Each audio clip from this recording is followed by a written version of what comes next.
We're just waiting for people to get in, and we'll be getting started shortly. If you have just sort of stumbled in here today, we are doing a grammar quiz, and I hope that you have a great time and learn something, but also figure out what you already kind of know. So at the moment, I'm getting my stuff ready, but just wanted to let you know that next week, our wonderful co host, Sean, will be teaching us about inciting incidences. So that will be a lot of fun. We're also going to give away a door prize at the end of today. So if you stick around, you have the chance to win a verbal consult with Toneworks. All right, everybody. So I am going to, as usual, fuddle around trying to get my PowerPoint. And while I am getting this going, uh, if you can, put in the chat or go ahead and say straight out, what is a grammar rule that you always forget?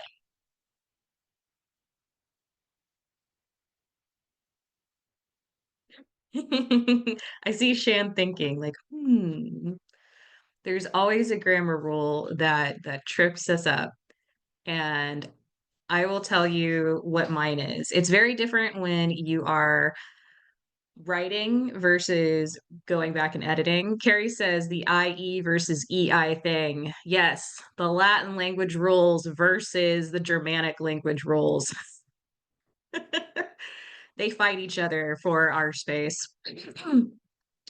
One of the things that always annoys me is quotation marks, because the the British version of quotation marks is different than the American version of quotation marks. And so if you're going to quote somebody inside of a if you're going to quote somebody inside of a quote, the rules are very different for British language than they are for American language. So just FYI, if you're going to quote somebody and it's dialogue, it's regular quotation mark, single quotation mark. Confusing. And Shan says, I used to have a problem remembering when to use IE versus EG. Ugh, yeah, that one is difficult. That one is that one's Latin. Oxford comma versus the inferior comma rule. Hee hee. Shan, you gonna tell everybody what the inferior comma rule is?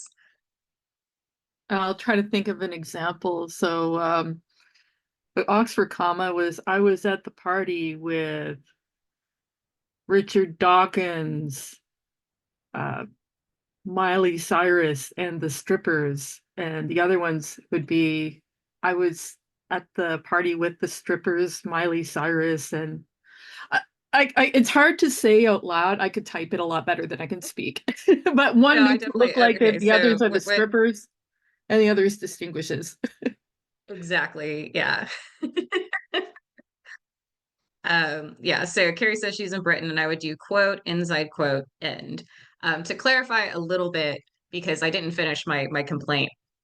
In American English, if you are quoting somebody, but you are not using dialogue, you still technically are supposed to use a regular dialogue tag, not single quotes. So if you're writing part of the narrative and the narrator says he thought quote unquote this X or the other thing that is a direct quote from that character but is not being said out loud, it's still supposed to be in dialogue tags. And almost all of us will use single quotes for that, and it gets very confusing. So yeah, so I did not finish, but it's one of those things that as an editor you have to learn. As a writer, I still do it the wrong way and have to go fix my mistakes. However, we are here to see what other things we can recognize that may be different. And Carrie, I'm sorry, because some of the stuff that I have in here, if you are from Britain, may not be technically correct for the Oxford Style Guide. So you can certainly argue with me because this is set to American standards and basically the Chicago Manual of Style. Ooh, Shan says indented quotations and quotation marks at the beginning of paragraphs, but not close until all the paragraphs are quoted. Yes, that is obnoxious. I hate that too. All right, let's get on with it. If you don't know me, I'm Shannon Winton. I'm the co-founder of Houston Independent Authors, which Writers Lunch is part of. Historically, I was a municipal liaison for NaNoWriMo. I no longer engage with that organization, but it was great while it lasted. I'm a co-coordinator for the Houston chapter of the Editorial Freelancers Association, and I am the co-founder of Tomeworks Editing Collective, which again, you could win a free verbal consult at the end of the show.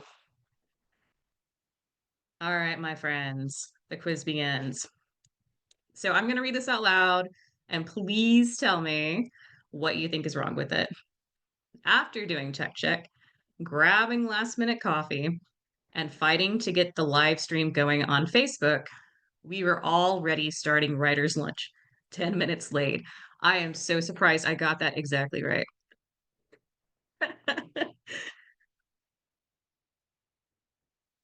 Shan says already is misspelled. Anything else? Okay, I have a secret. I accidentally fixed something in here without realizing it. I thought I had last minute done incorrectly, but I did not. So you are correct. Already and already are two different words. They mean two different things. So already, as in ALREADY, means that time is occurring, that something was done already, and has already started, etc., etc. All space ready indicates preparation. We are ready, as in all the packing is done, everything is prepared. So that is the only one mistake in this one. But yeah, Shan, good catch. I promise these will get a little bit harder, but you'll learn a little bit more. All right. Hearing the sound of the murderer's heavy breath, the Jeep lurched across the road. And if you want to, yell stuff out, I'm totally cool with that.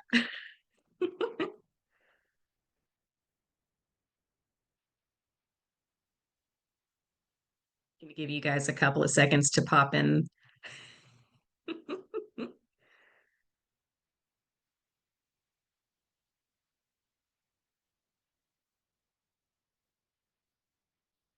All right, Shan's got it again.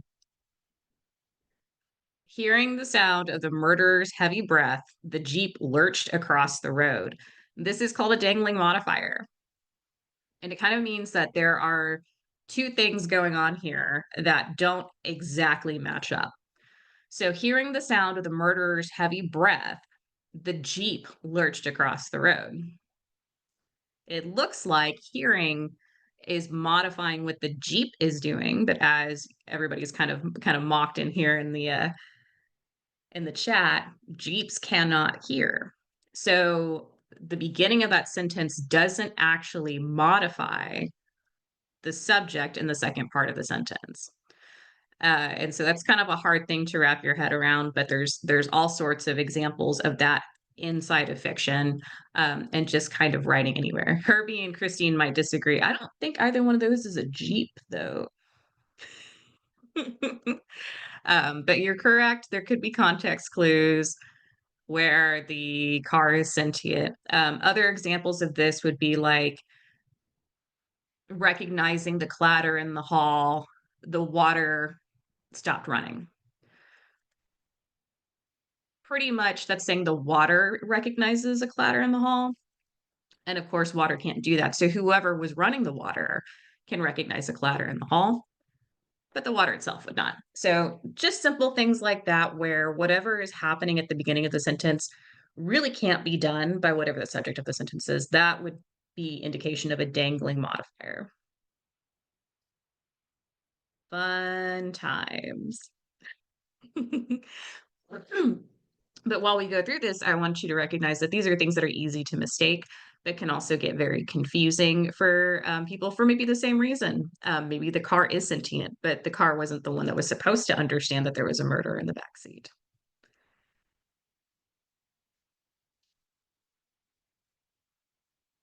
All right, friends. Each of the children's names were called separately, and only one of them was giddy at their gifts. What's wrong in this sentence? And just for FYI, more than one thing can be wrong.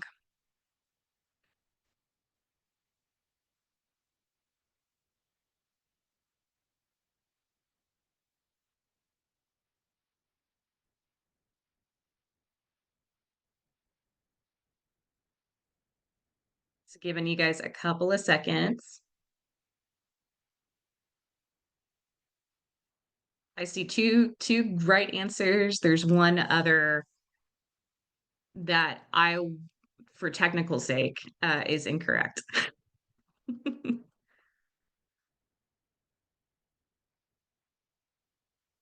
I think I just saw Daphne sneak in here, and so I'm gonna pick on her. Oh, Shan, you got it. The semicolon does not belong. Okay. Oop. So I have too many things on my screen, but each of the children's names were called separately, but only one of them was giddy at their gifts. Children is already plural. So when you're adding an apostrophe with a plural, making it possessive, you would put excuse me, you put the apostrophe before the S. This isn't like a situation where you have like the Joneses Christmas cards or something like that. So the apostrophe goes before the S. The being verb were is modifying each. Were is for plural, was is for singular. Each is singular. I'm sorry, this feels very dry, but that's what it is. So it gets kind of confusing there. And I changed the sentence a little bit, but the same issue still stands. And or but, those are both coordinating conjunctions. That means that if they put two independent clauses together, and if you have two independent clauses that are going together, you wouldn't use a semicolon. You would use a comma. Right, Daphne? We just talked about commas so much last week.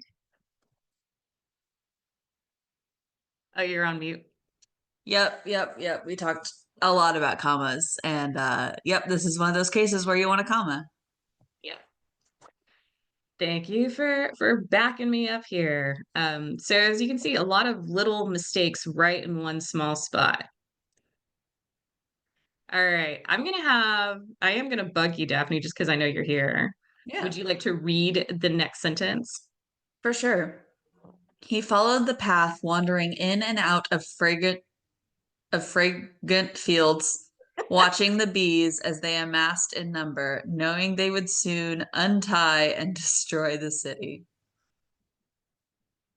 All right, I see some people already putting in some answers as to what they think may or may not be wrong. Daphne's struggling to say the word frigate. That's not a word I've used before. It's not. All right, I'm trying to see if anybody else catches anything. I have a thought, but I might make an ass of myself if I am wrong about this. I say go ahead and tell me what it is you think is wrong. I think saying amassed in number is redundant and you only need amassed. I did not put that one on there, but you were correct. Um, but there's one other thing that has not gotten caught, and I wonder if anybody else can catch it. This is something I'm going to give you a hint. Hint. It has to do with commas.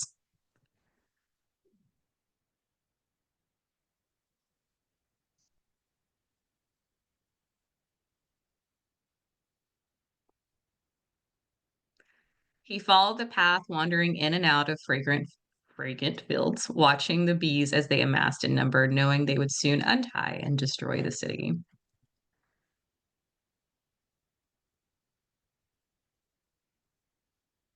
So Shan, you're on the right track. Of course, it's hard to tell if he is on the path or if it's the path doing the wandering.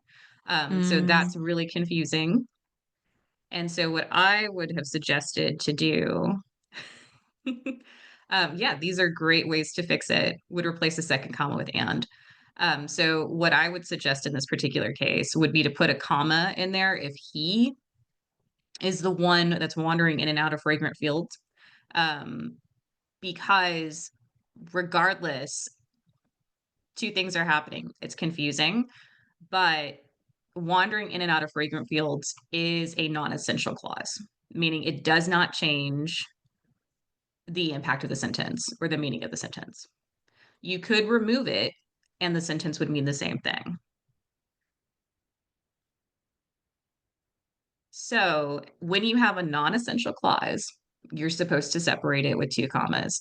However, I see other people giving other explanations on how to fix a sentence, and all of those are correct too. So remember, it's very easy to misspell words. Fragrant would probably get caught by your spell check. Yeah, fragrant would probably get caught, but Untie um, probably wouldn't. untie probably would not. So it's very important to go back and proofread what you've written because oftentimes the things that can stick around, those errors that make their way through multiple rounds of editing, are ones where you've accidentally used the wrong word or you've spelled a different word when you didn't mean to. So those are things to look out for. Now, going back to the other ways of fixing it, Shan said I would get rid of wandering, which would make everything fit together perfectly well as well. So he followed the path in and out of fragrant fields, watching the bees as they amassed in number, knowing they would soon unite, hopefully, and destroy the city. Or if we go with Daphne's solution, adding that in, making it a lot cleaner, he followed the path in and out of fragrant fields, watching the bees as they amassed, knowing they would soon unite and destroy the city. What do you think, Daphne? Of the solution of just getting rid of wandering. Getting rid of wandering, getting rid of the excess. Yeah. I mean, I personally think that getting rid of wandering makes it clearer overall. So obnoxious things that your copy editor looks at. Because I didn't think there should be a comma there because I assumed the path was the one doing the wandering, which is why I was like, why would you need a comma? And then yeah. All right, let's go to something a little bit funnier. Don't worry, I'm sure the leopards won't eat your face. Can anyone figure out what might be the problem in this sentence? I agree with Shan. I agree. It's two sentences, so you can put a semicolon. I would put a period. Um, It's because because you you hate don't. semicolons. You never have to use a semicolon.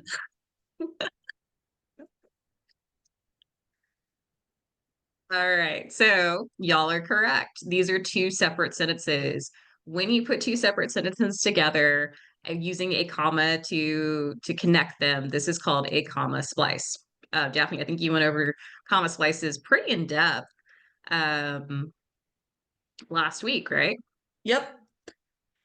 And so if you were here, you'll know, but if you weren't here, basically this just gets muddled and kind of confusing when you have multiple sentences together, and it can be this one I think is not so obnoxious, but if you have two very complicated sentences, I would say, and you put them together with a comma splice, what they're describing or who they're describing, the intricate information in both of them can get very muddled.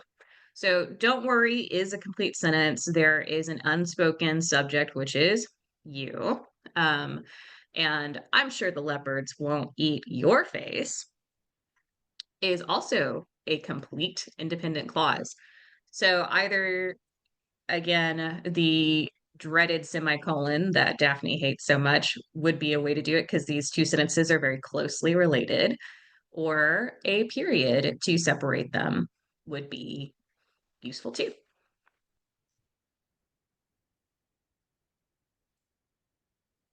It was the first time he is eating anything so big and meaty.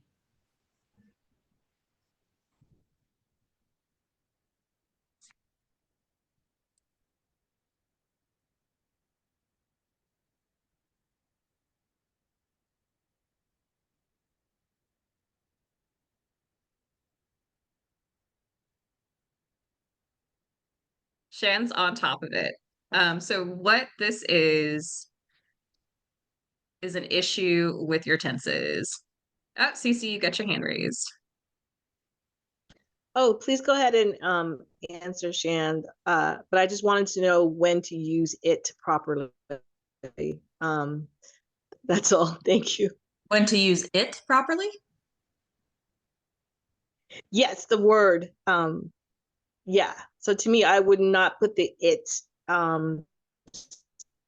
starting the sentence. It was the first time. Like that to me sounds like it's not attached to anything, but I don't think that that's what we're talking about. Well, I mean, it isn't, but let's devil's advocate here. How would you change it?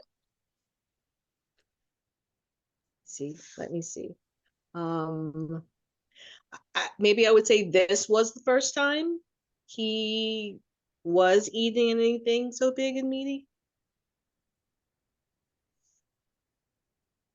I actually I get where you're coming from. I may not have addressed it the same way, depending on where I saw this, but this is a much more referential pronoun than it.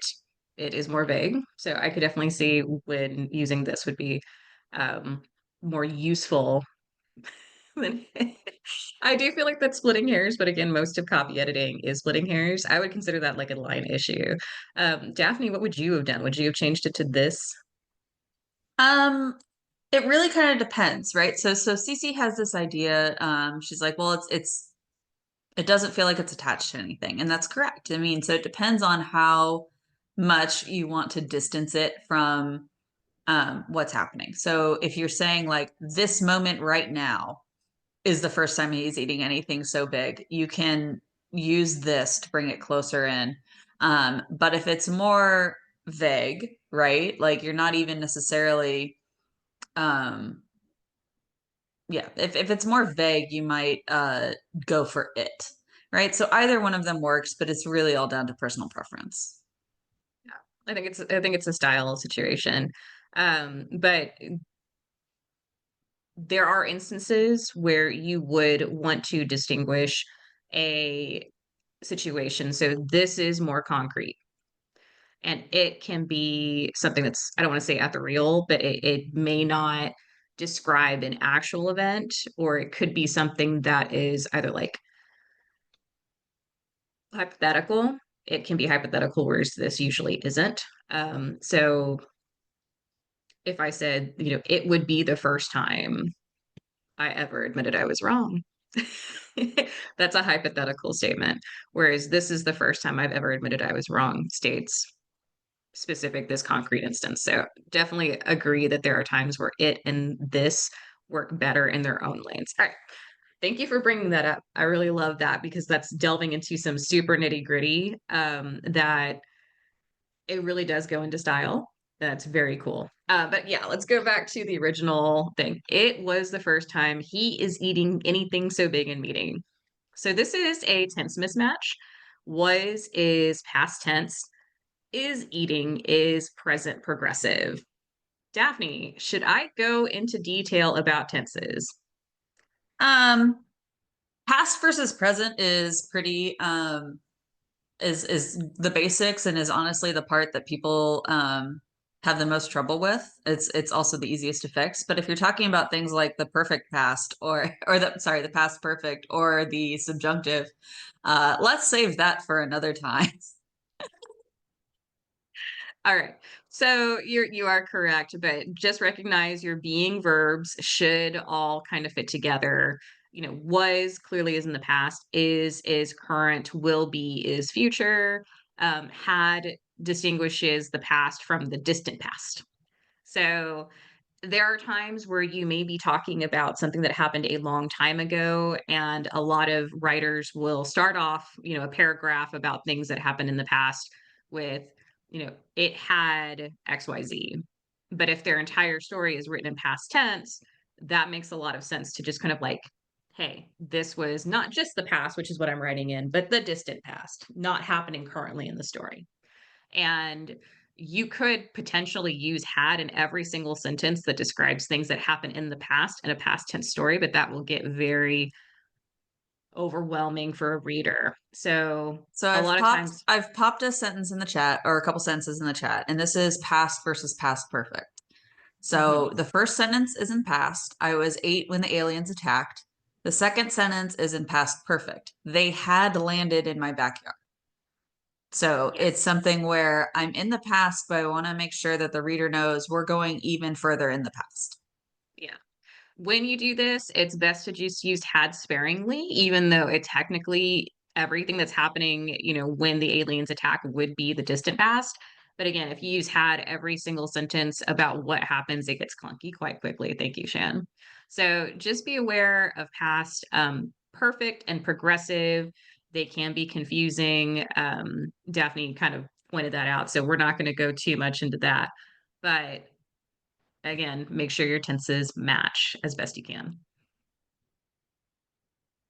Someone want to read this one? John and Percy hoped their long lost uncle would bring them oranges and new spices from his travels, or at least not slap them with a lawsuit.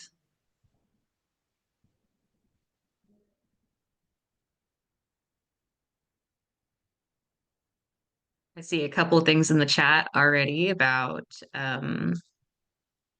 things that are incorrect in here, but what else might it be?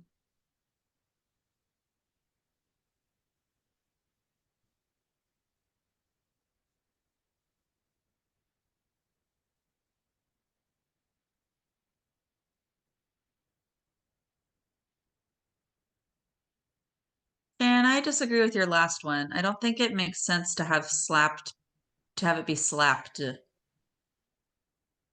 Hoped that long as, or at least would. I think you maybe missing a word there. Like would not slap.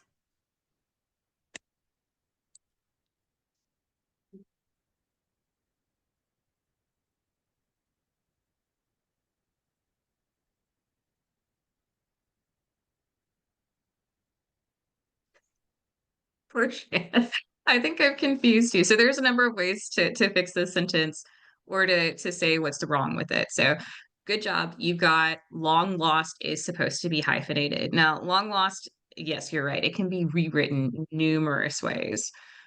Long lost is hyphenated in Merriam-Webster, but I also want you to recognize that you should hyphenate adjectives if it's going to be confusing or prospectively confusing what they mean and if they are describing the next adjective in the line or describing the noun. So you could potentially have a very long uncle. He could be tall and he could also be lost. So you're going to hyphenate to make it clear what you are saying is that he's been lost for a long time. So I've tricked you a little bit because you could be writing in past tense, thinking about something that has not happened yet or should be happening in the present. So they're hoping he would bring them oranges and he has not done it yet.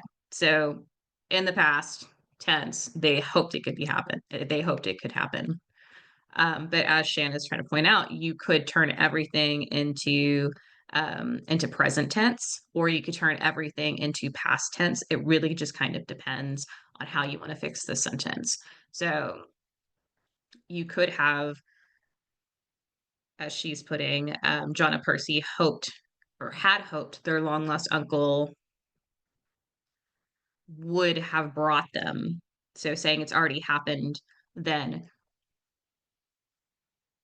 you would put everything in the past one step back. Would have brought them oranges and new spices from his travels, or at least not slapped them with a lawsuit. So that is one way to do it. If he has not come and done either of these things, if they're just hoping that this is the outcome when he does show back up instead of the other thing, then you would maintain it in past tense mixed with that present perfect. So long lost again should be hyphenated. And then getting to the other issue, a semicolon is the wrong punctuation to set apart this aside because the aside is just a phrase. It is not a full sentence. And so a semicolon should separate two wholly different sentences. What would you suggest making this aside? Daphne? I would have used a comma, but an M dash would work. You did call it an aside, which is the all important word. I would have used a comma, but yeah, an M dash would work just fine here. I probably would have used an M dash because I don't want to give the impression that this is a non-essential phrase. That's not important because I think it's very important. Or in parentheses, that's right, Shannon. It's an aside. So however way you want to distinguish it is correct. You could have it in parentheses, you could do an M dash, you could also do a comma. But because the semicolon again separates two wholly independent sentences or two wholly independent clauses, excuse me, separates independent clauses, then you do not want to use a semicolon for something that is not an independent clause or a separate sentence. Confused? Does everybody get it? Shan's got it. If anybody has questions, by all means, please ask in the chat because I know this can be confusing. All right, Daphne, I'm gonna bug you again. Would you read this next one for me? Yep. Adam burned down my shed last week, but he had still expected me to throw him a birthday party.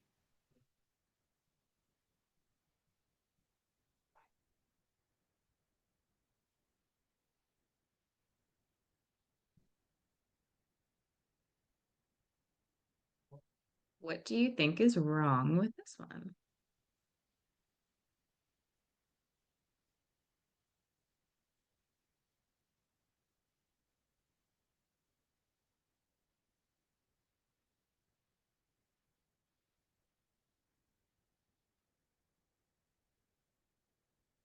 So Shan's got some good comments in here on how to fix this guy. Not Adam, but the sentence. Yeah. So, Sherry agreed with deleting had. mhm. So this is another tense mismatch. Burned is past tense. Had still expected is in past perfect tense, meaning that it's farther back in time, but ongoing. But if he didn't burn the shed down when Adam still expected this party, those two things are actually like chronologically impossible. So the had does not match. Removing had fixes everything. Or you could do Adam had burned down my shed last week, but he still expected me to throw him a birthday party. Because if he had burned it down, which is far away past, but in the past expected the birthday party, those two things are chronologically in sync. Confused, less confused. Daphne has a face. My baby's crying in the other room. Grandparents Oh, are I'm over sorry. and they're playing loud games. So It's throwing you a little bit. But yes, Shan, the way you had fixed it, and I liked the fact that you added even though Adam burned down my shed last week because it gives a sense of weighing the thing that he did against what he wants. So I approve that. All right, this one's a kind of long one. I'm gonna go ahead and give Daphne a break. I won't pick on her. Daddy kissed Aunt Bertie by the fire, while Mommy pretended to snore loudly in the Barcalounger so she could confront them later in court.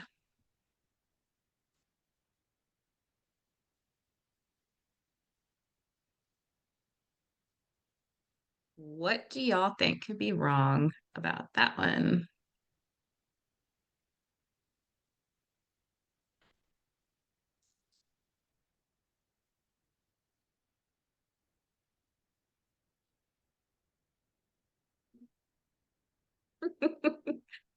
So we're over here arguing about commas, and I approve.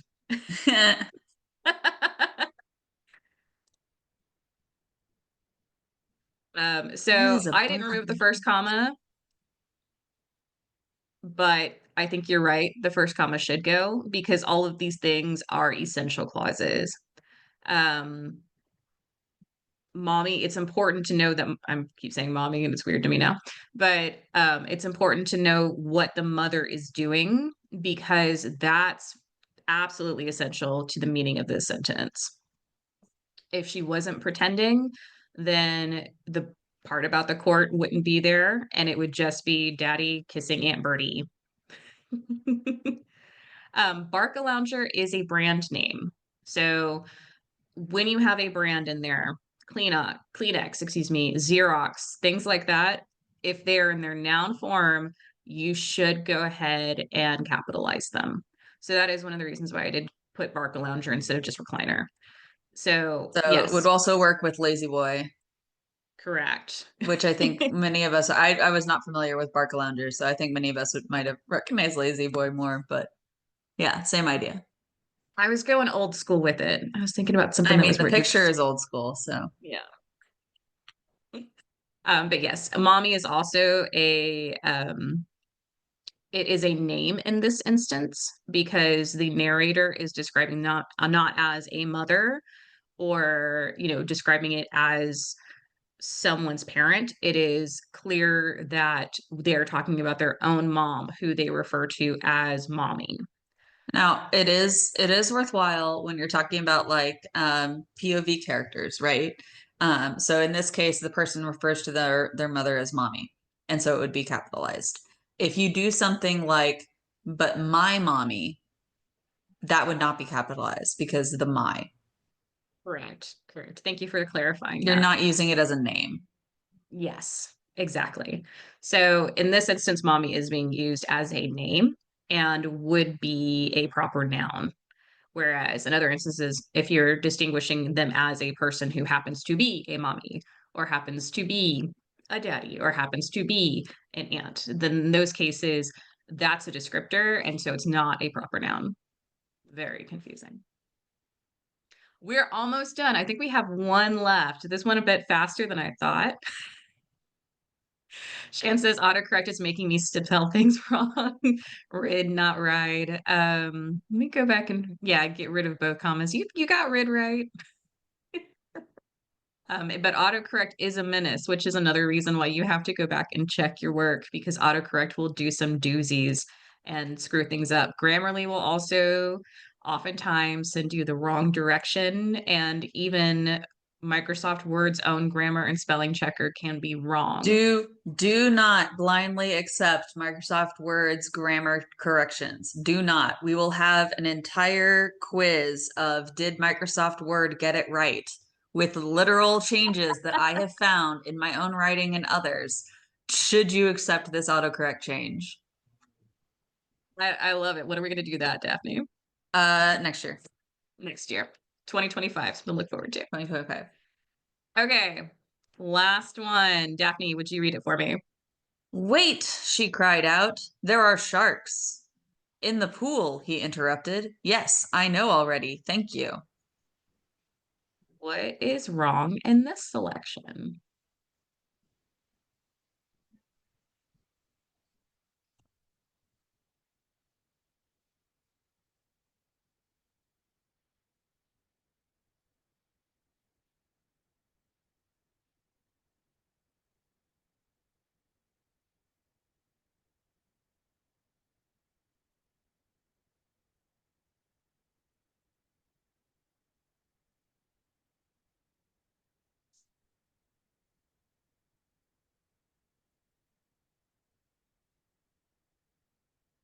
Okay. So the three dots together is called an ellipsis, and ellipsis technically mean a trail off. I see this used often as a interruption. It is not. And this will very easily confuse a reader because being cut off mid-sentence is very different than trailing off. It's important that you get it right. um, this is a little bit more persnickety though. Oh, apology. So instead of an ellipsis, an M dash works. An M dash actually means a sudden interruption or a sudden stop. You can use this in dialogue, but there's other situations where you could actually use this in narrative to indicate a change in action quickly. Um, Like if something explodes while your character's in the middle of thinking or doing something. Yep, exactly. Um, or if they're thinking to themselves and realize all of a sudden who the killer was. You're not going to dot dot dot. It was Jim. You'd be like the quick stop in whatever the original thought process was, and then it was Jim, not just fade away. So there are a number of instances where you will use an M dash as a quick transition, interruption, break off. But the ellipsis again is a slow either quieting of the way the person is talking or just a fade out. All right, this second part is yes, I know already. Thank you. So we could argue that yes is a complete sentence. Most of the time, if yes is at the very beginning of a sentence, it's considered an introduction. I apologize. It can be an introduction or it can be an interjection, depending on the way the sentence is used. And so you often will see a comma right behind yes. However, I know and thank you are two completely different sentences. So if you put them together with that comma, it's a comma splice. And as Daphne said, there's other ways of doing this. Yes, I know. Thank you. Mine is a terrible So example. Oh no. Sorry.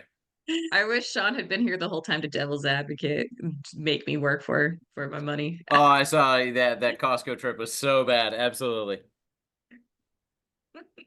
But as you see, there's more than one way to fix this. However, just be aware those comma slices create run-on sentences, and in really long versions of it, it gets very confusing. This was my last section. So I want to give people an opportunity to ask questions. I have a But question. what's that? Can you use colons as quotation marks? Is it like a French or German thing? You can. I'm sorry, I didn't put it in here, but you absolutely can use your colon as a quotation mark. It's a stylistic choice, and I think it's stupid, but it is technically acceptable.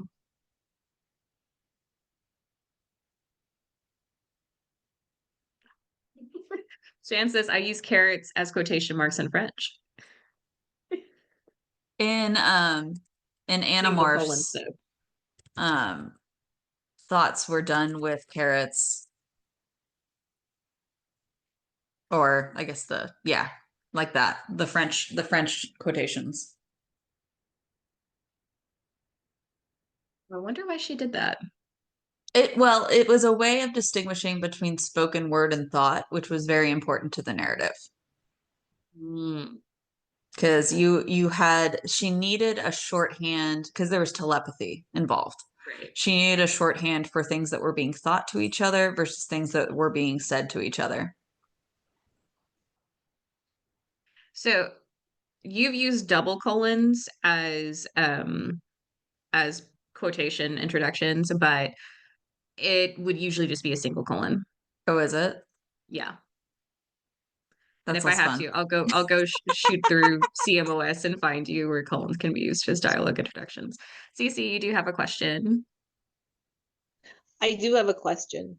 So going back to the slide that said long lost uncle and I'm gonna get it wrong, but the hyphen goes in between.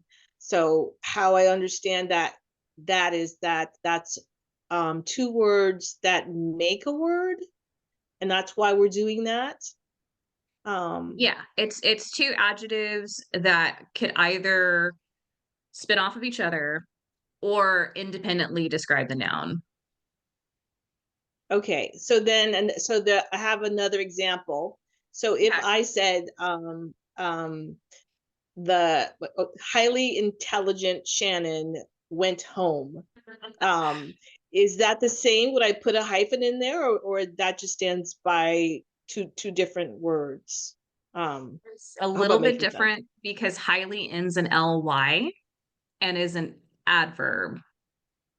And Okay. so specifically in that case, and thank you for the compliment, you would not, but because of the ly and it being an adverb instead of an adjective. So I Okay. put something in the chat where so like the high hopping rabbit, right? So you would hyphenate those because one, that's not necessarily something that usually goes together, right? So like you're not used to seeing that sequence of words. And so you want to make sure that they know that those are related to each other. Because like it's not a rabbit that is both intoxicated and hopping. It is a rabbit that is hopping high. Okay. All right. Thank you. You're welcome. All right, so Sean, you just got here. I want you to think of a number between 1 and 6 for me. 4. 4. Gotta go count. Laurel, you win our door prize. Woo! Yes, Yes, I Laurel. didn't know Laurel, who it was. That was perfect. Good. Wow. That's incredible. Thank you. do we already have your email address? If not, would you put it privately into the chat for me so that I can get you hooked up with your free verbal consult? That's amazing. Thank you very much.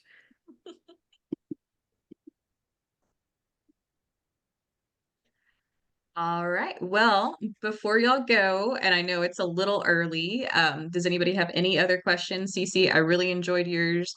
Though I don't want anybody to be afraid to ask questions because this is how you learn. And a lot of these rules are really confusing, and some of them are very archaic and stupid or in the process of changing. Um, and with everything, the more you work on it, the better you get at it. And so nobody is born knowing all of the rules to the English language. And some people end up learning zombie rules that aren't true anyway, like that you can't end a sentence with a Like any, preposition. yeah, that's the one I was thinking of. There is also um, something. Oh, sorry if I was stepping on your words, Daphne. Nope. what were you There's saying, Sean? also, I just read an article about how testing before learning something is actually very helpful in getting you to learn it. So even if a lot of these like might have been, like a little bit of a stretch for you or anything, going through a quiz like this can totally be helpful if you're attempting to learn it after you take a test. So, if you didn't know the answers, some of these are very pedantic. And, if you didn't know the answers, again, it's okay. When you're writing your first draft, especially, do not worry about grammar rules. Do not worry about the syntax and even the sentence structure if you're just trying to get the story on the page. It's much more important to have something that you can mold and work with than to keep it all in your head because it's not 100% correct. One of the things that we wanted to show you is just the kind of nonsense your copy editor has to learn in order to do a good job for you. But it's a lot of fun realizing kind of how silly these rules are, but then also why they exist to begin with. Once you start looking at them, you realize that there are rules that explain to you things you intrinsically understand when you read, and some rules that just still seem like nonsense. But getting a little more familiar will help you with the line level writing that you do. And it's not saying if you don't understand the rules and have the ability to basically go out there and write a grammar book yourself that you're not a good writer. It just means that maybe you might need a copy editor to look over things, or maybe you're just so smart you don't have to have the words to describe the rules. Who knows? However, it's good to know they're there, and it's good to know that there are either people or resources that you can use to find these things out. I forgot to leave a resource page here, but I would definitely suggest everybody, if you're unsure of a spelling or a use of a word, definitely go use Merriam-Webster. That is fantastic for showing you if you have something that should be hyphenated on a regular basis, like long lost. If you are just hungering for more grammar, you can check out part 1 and part 2 of my punctuation presentations on our Facebook page. And if you want to learn about punctuating dialogue, part 3 will be in December. Now, Sean, you are going to be doing a presentation next week. Why don't you tell us a little bit about that before we let everybody go? Yeah, so next week we're going to talk about inciting incidents. And there's always so much emphasis on, like the first page of your book, the opening line, all these, like you have to start off, like really strong. Well, the inciting incident is where the real story starts. And so we're going to look at some examples, good and bad, and how you can both set, presage, and then also like use that inciting incident to define what your plot is. So it's always been said, like the inciting incident, or the end of Act 1 is another way to put it. But let's look at some concrete things and see what people like and don't like about writing them. Awesome. So we will hopefully see you then. I would encourage everybody to join our mailing list at toneworksedits.com. We've got some really cool stuff coming up, including Black Friday sales. So if you weren't lucky like Laurel, but she would still like some feedback, join our mailing list. You will see when we have sales, you will see when we have discounts, and when we're giving away free stuff. So it's bit.ly/Toneworks Edits. That's where you can get on board. But you can also follow us on Facebook, TikTok, Twitter, Instagram. We are on Blue Sky. I'm trying to muster myself to revitalize our Blue Sky account because I have been neglecting it lately. We are there too because I know there is a massive rush away from certain other social media. So yeah, I hope to see you in one of those places. I hope you've learned something wonderful, and we will see you next week. Bye. Thanks, Shannon. Bye, everybody. Thank you.